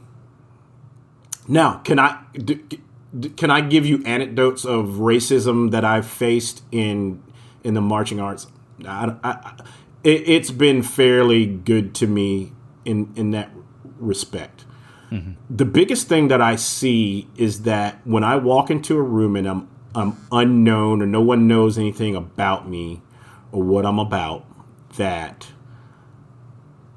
I'm perceived as less than. Or that's my perception of it all. I feel like there's an expectation that I'm not as good, or I have to break through some barrier. I have to prove myself more than another person would have to do that. So in those regards, I felt that kind of isolation, but I feel like once people get to know me and we get to talk and we get to do that, I feel like that all goes away. But I often wonder how many encounters and relationships and opportunities I didn't get because no one decided to go beyond their preconceived notions of who I was. I have this story of my first opera gig and my first union gig. I was 20 years old, and it was with the Mobile Opera. And in Mobile, Alabama, and opera is not something that you would normally associate with each other, but it's a thing. So it was a union gig, and I was new to that. And so one of the things that you have to do at a union gig is the orchestra has to kind of sign in to let them know that you are present, because they have to turn that in to the union and all that stuff. Sure. So I'm the concert master is sitting there. She was in charge of collecting all this information, and there was a line of musicians standing there. And so everybody's signing in, and then it gets to me, and I get there, and she looks up at me, and the whole time she was kind of looking down at her paper, and just name, whatever, and check them off. And then it just so happened when I got there, she looked up at me, and she goes, "I am so glad you're here." And I went, "You've heard of me, all right." I was like, I'm starting to make a name for myself. And she goes, "It's been so hot in here. You can get to the blowers by going up the what? You can go and you might have to push that door. It's been really difficult to get in there, but we start rehearsal really soon. If you can get the air conditioner going, it would be great." And I said, "Ma'am, I'm the timpanist." Oh gosh. That was the first moment I realized I was black in this environment. Mm-hmm. And, I knew that was going to be the thing. And I've had people challenge me on what I know. And I often wonder, I was like, is this person just challenging me because they think I don't know what's up? Because I'm not supposed to be in this world. But I can say my good experiences far outweigh the bad experiences, because I've always gotten to the point where I've been able to talk. I've been pretty good with people. And so once I've said this throughout my entire campaign with this, once you get to know someone, the race thing seems pretty ridiculous. If you ever want to sound dumb, go try to explain race to a 3-year-old. Right. You'll sound completely dumb really quickly. And that's kind of how I feel like how it works when you get to know someone. When you get to know someone, the fact that you would ever take any of their physical attributes as a means to divide you seems asinine, because how that person makes you feel when they talk and when they're around you and the energy that they have is all that really matters at that moment. But when we see somebody at face value, the only thing that we have is what they physically look like. And for 400 years, we've been using that in this country as the means to base just about everything. And it's time for it to end. And I will see to it that it does. I'm going to ask you this question because I don't know the answer to this, but you're heavily involved in WGI and DCI. Would you say, and this is just my observation, would you say that there seems to be a higher percentage of black individuals at the highest levels of design and teaching at WGI, maybe when you compare it to DCI? Absolutely. And I think that's more because the opportunity isn't as exclusionary as DCI is. DCI, you got the 20 groups, and there's only going to be one drill writer. That's 20 drill writer spots. And if you know how DCI design teams and staffs work, they're like nomadic tribes and you get to finals week and you've got to already figure out who's going to get fired. And then there's, as soon as the last core hits their last note, there's like this mad scramble of who you going to come here. And everybody's on their cell phone. And literally the staffs of DCI are figured out in hours for the next season. That to me is why they don't sit and go through contracts, and take their time. It's just dumb to me. That's a whole nother podcast. So with it, and then when you hire so-and-so to do the drill, well, then he or she has her own tribe of people that are all automatically baked into that. And so if you're not in those circles, which, the people who are in those circles are former marchers and in a predominantly white activity, middle upper class white activity, then that's going to produce middle, upper class white designers, teachers, and arrangers. So that, that's what it is. But with WGI, now you're dealing with a scholastic environment in one of the divisions. And, then you're talking about school districts. Well, I mean, no one can fire me from being the designer at Petal.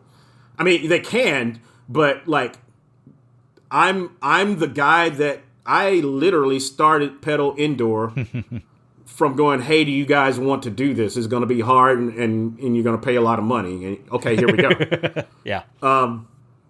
So, and I wasn't good at it when I first started. So I just had to punch my way through things that I would have never gotten that shot at Blue Devils or at, Phantom Regiment. No, they're not going to hire me to figure this out, man. Cut your teeth right here on this top 12. No.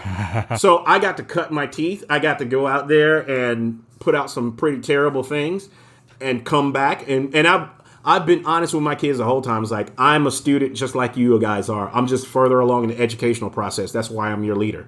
I'm going to figure it out. I'm going to get good at this. I'm going to try to be the best at this that there are. And I want you to be the best at what you do. And we're going to learn this together. So, from that, now you have opportunity that you can create. So the people who want to be a part of it can create their own opportunities. And that's what makes WGI, to me, a better model than all of the pageantry arts. And I think that's why it's leading the activity, because you can create those opportunities on your own. Right. And because you look at it, when I talk to Alex, the fact that you can almost name all the black designers on two hands in DCI, right? And you actually have to go into percussion to do that, right? Because if you just did drill writer, brass arranger, program coordinator, you're maybe like at 3 people. Yeah. And you have to go into like, oh, well, Tony's at Pacific Crest, or Tony does, at Phantom Regiment, or Derek Shannon at Blue, and so you're dealing with such a small amount in comparison, like you said, to WGI, Scholastic and independent, because a lot of the people that are succeeding at the Scholastic level are also succeeding at the independent, vice versa, and stuff like that.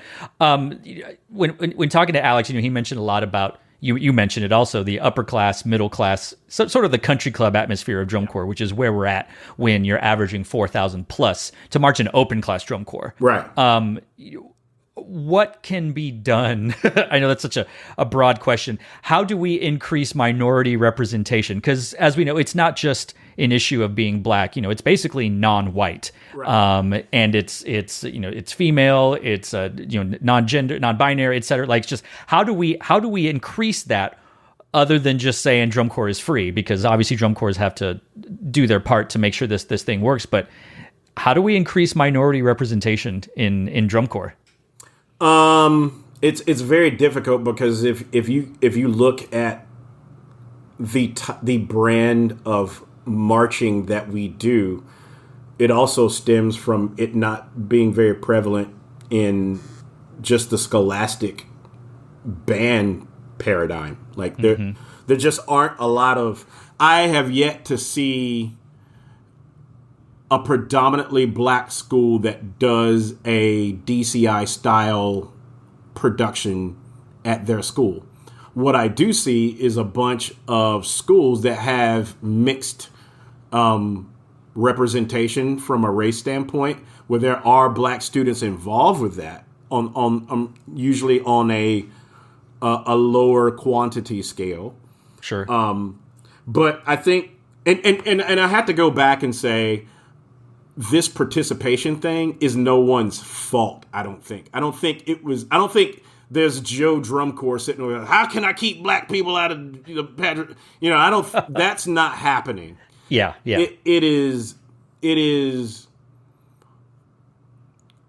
drum corps and the marching arts is predicated upon it one-upping itself and pushing the envelope. That is a part of how it goes. And so as it one-ups itself, so do the expenses of how you have to go about doing it. And just like I told you, the people involved with the front ensemble at Madison Scouts a few years ago, that used to be the number of people involved with the entire drum corps at Star of Indiana when I marched. Yeah. And so now you got to pay all those people. There's no corporate funding. I think I was in the only drum corps that was corporately funded. And so the pipeline is that the more we keep one-upping ourselves, all of those expenses get kicked down to the students. And so what used to cost, my wife marched cadets. I think she paid her dues were $1,500 at the time. She was in '92. And you go to cadets now, it's $4,000, and then you got to fly to each. By the time you go audition at the first camp and you get dropped off at home from finals, you've spent $7,000. Yep. And so now you're looking at a socioeconomic disparity, which a disproportion of people of color are going to be on the wrong side of that. So now, not evoking the word systemic, it is the system, and it is the paradigm, it is the way of doing drum corps that causes that kind of disparity.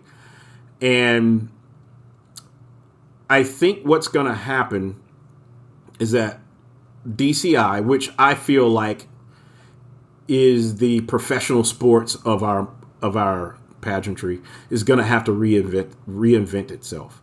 It was already on an unsustainable trajectory, and we all knew it. The moment I saw the first group roll line arrays out there as their sound system, I was like, okay, we're done. Yep. We're done, because this is now going to be a circ thing, and it's only, like the Blue Devils are going to be able to do this, because only people with cash are going to be able to do this now. So I think now that with COVID blowing up the whole model, DCI is going to have to reinvent itself. And I think it's going to be scaled back. I think it's going to look a lot more like WGI. I think it's going to go back to being a lot more regionally based instead of this free agency thing where you fly from Japan and you go march, X drum corps and, live it up.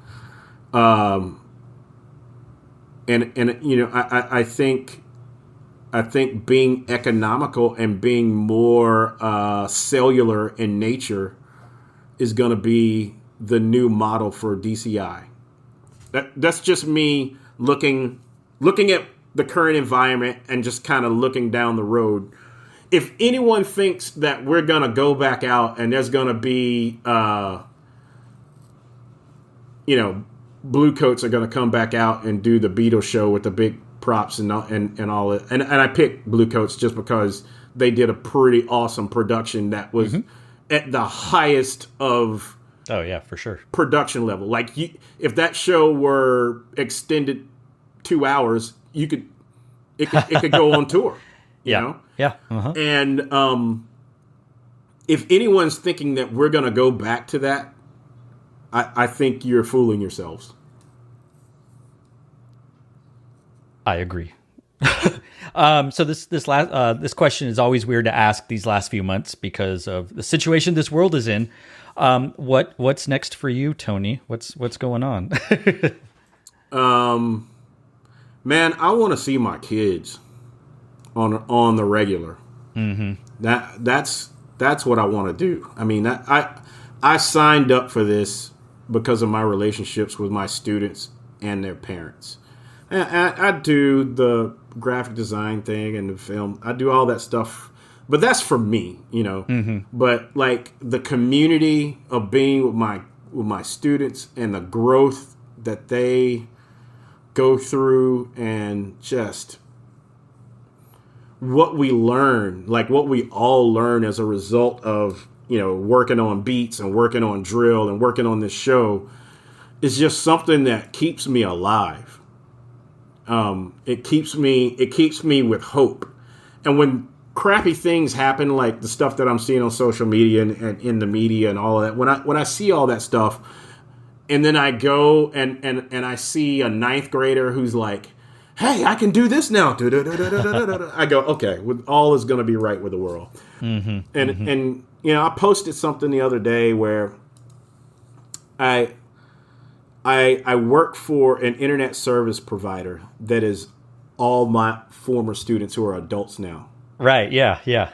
And so, and then, you know, I do marketing for them with video and all that stuff. And then I got online, and immediately when I got online on the internet service that was provided by my students, I saw another former student that always talked about having a rap career. And here I see his video, well produced, the song slamming.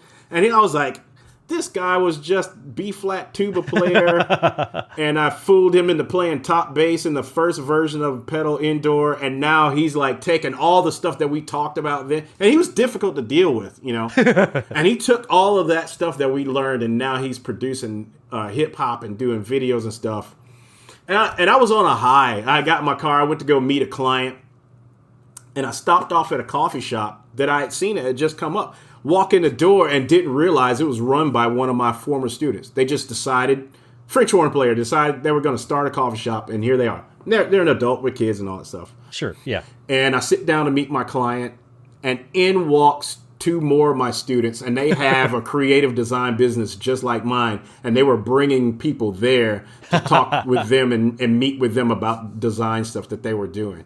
And I was like, you know what? This is all that I ever have wanted. Like, this to me is what life is all about.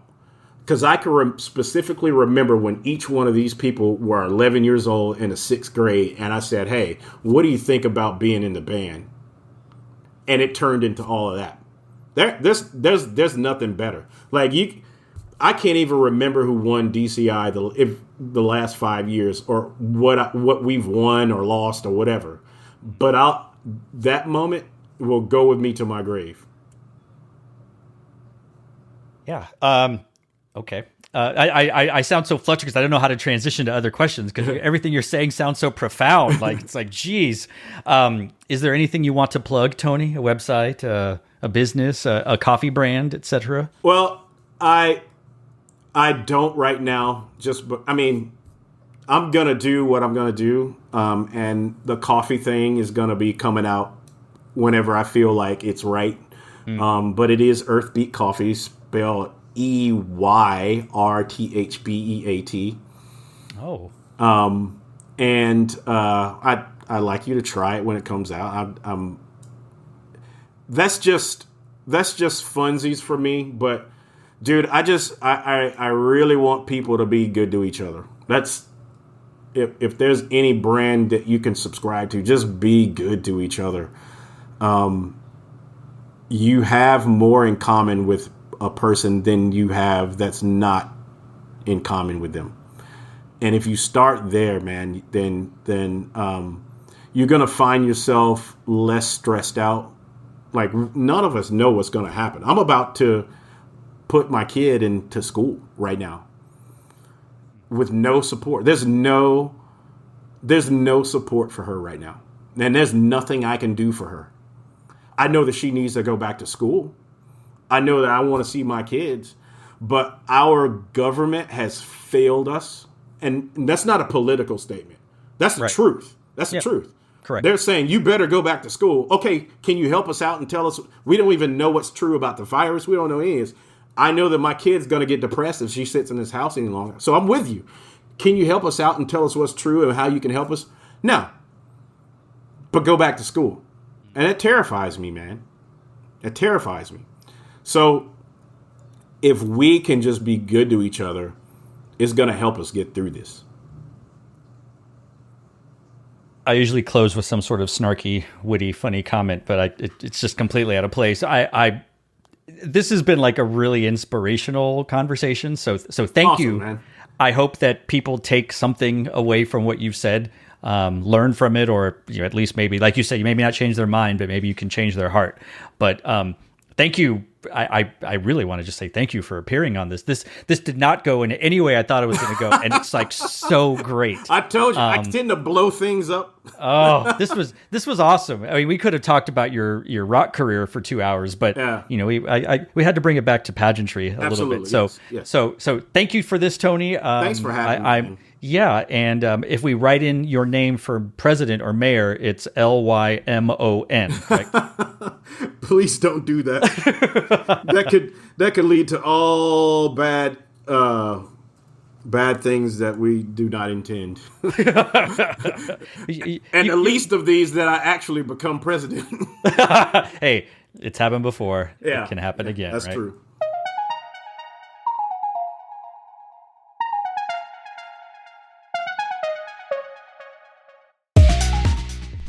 This episode of Sketchbook Podcast was recorded in Austin, Texas and Petal, Mississippi, and was edited and produced by me, Daniel Montoya Jr.